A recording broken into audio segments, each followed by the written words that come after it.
Hello everyone, welcome to Weekendr channel. Today we are filming in the hometown of Maurice Escher and Mata Hari. Yes, the well-known spy lady was born here.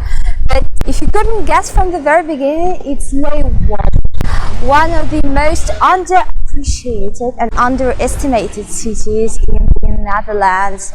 Watch out, we are going to explore the diamond of the north.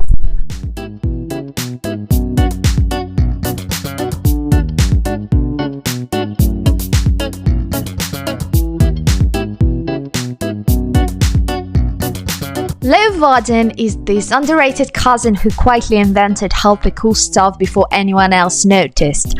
Tucked away up north in Friesland, Leeuwarden doesn't scream for attention, it just sits there with over 1,000 years of history waiting for you to realize it's way cooler than you thought. People have been living here since at least the 10th century, because when your country is basically one big swamp, a patch of land that actually stays above water is like beachfront property in Malibu. Leeuwarden grew on 3 artificial mounds called turpen, basically medieval Dutch cheat codes for we don't want to drown. By the Middle Ages, Leeuwarden had leveled up into a trading hub.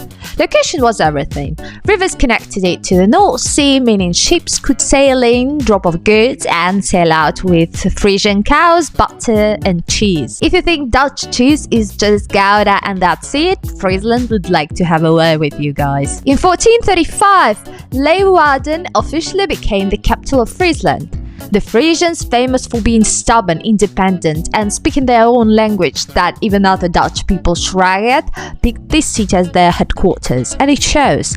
When Groningen and its citizens got the so-called Martini Tower, Frisians here in Leeuwarden decided that they didn't want to be one-upped by some other people, and they decided to have a tower of their own, just as big as the Martini Tower, if not bigger and taller and higher, and started building this thing you can see behind me. The tower behind me is called Oldehove and is actually only 40 meters high. The problem is that when the construction started in 1529 and the tower was about 10 meters tall, it started to lean on because the architects, builders, constructors, they take into account the fact that they were building on the clay filled ground, and it started to move as the construction was proceeding, and the tower started to lean on as a result.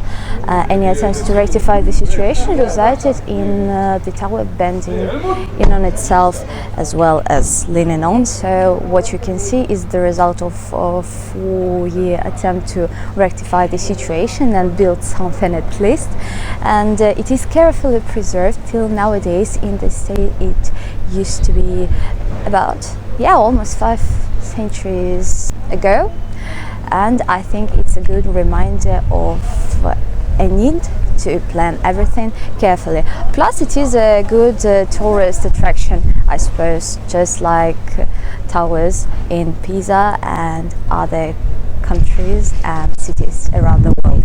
But Leeuwarden wasn't just about cows and stubbornness. By the 16th century, it was booming with trade, printing presses and culture. It even had connections to the Dutch revolt against Spain, because of course every Dutch city has we resisted the Spanish badge of honor, and Leeuwarden was no exception. And while Amsterdam was building canals, showing off, Leeuwarden was quietly producing nobles, artists and loads of troublemakers. Basically think of it as the indie band of Dutch cities. Less fame, more cred. During the Dutch Golden Age, the trade was thriving, the nobility, well, also, absolutely, and architecture, let's just say they built a leaning tower that still hasn't fallen over, which already makes it cooler than Pisa. Yep, that's Oldehove, Leeuwarden's pride and running joke.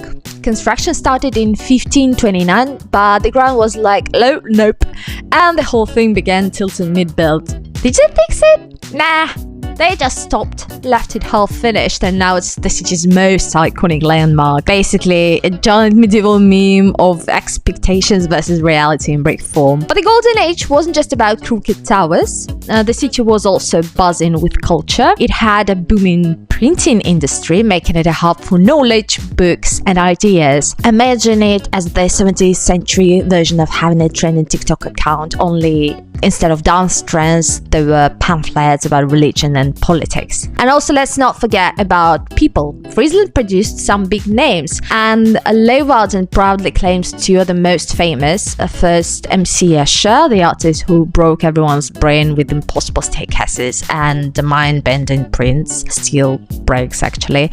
Born in Leeuwarden in 1898, he made geometry 3 decades before anyone invented acid. And then there is Mata Hari, the exotic dancer turned spy. Born as Margaret Zelli here in 1876, she reinvented herself into an international femme fatale, seducing generals and allegedly passing secrets during the First World War. The French eventually executed her as a spy, but history still can't decide if she was a mastermind or just a scapegoat. Either way, Leeuwarden gets the bragging rights. Escher bent reality, Mata Hari bent men's wills. By the 18th century, Leeuwarden had grown into a real hotspot. Wealthy nobles built fancy houses, canals glittered with trade, and the city's status as Friesland's capital was undisputed. Let's jump to the present. Leeuwarden is still rocking its underrated gem status. In 2018, it was crowned the European Capital of Culture, which basically means the EU handed it a crown and said, "Congrats, you are interested enough to throw a year-long party." Oh boy, they did they? The city exploded with festivals, art projects, and cultural events that put it firmly back on the map. The vibe here is different, surely. Amsterdam feels like Vegas. Leeuwarden feels like that indie festival where everyone's cooler than you but somehow still welcoming. And if you are tired of the same old tourist loop, Amsterdam, Rotterdam, The Hague, come north. Leeuwarden will give you crooked towers, cultural flexes, and the history that ranges from turpin to TikTok-ready festivals. And if you like this little dive into Friesland's capital, smash that like button, subscribe, hit the bell to get all of the notifications, and trust me, there are way more cities out here with stories just as wild, so stay tuned!